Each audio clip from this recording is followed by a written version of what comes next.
নওগাঁয় নতুন পোশাক তৈরি করতে ব্যস্ত সময় পার করছেন দর্জি পাড়ার কারিগররা। ক্রেতার হাতে যথাসময়ে পোশাক পৌঁছে দিতে দিনরাত কাজ করছেন তারা। ঈদের দিন যত সামনে আসছে, কারিগরদের ব্যস্ততা তত বাড়ছে।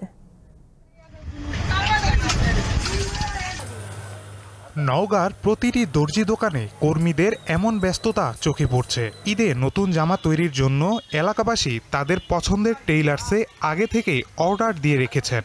ফলে দর্জিপাড়ার কারিগররা এখন প্রায় 24 ঘন্টা কাজ করছেন।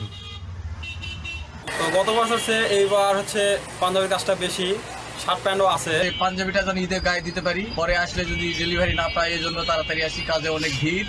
দর্জি কারিগররা জানান, প্রতি বছর ঈদে নতুন কাপড় তৈরি করার জন্য তাদের অনেক সময় দিতে হয়। পুরুষ, নারী ও শিশুর নতুন পোশাক তৈরি করেন তারা। পোশাকের ধরন এবং ফ্যাশন অনুযায়ী তাদের কাজের ধরনও বদলে যায়।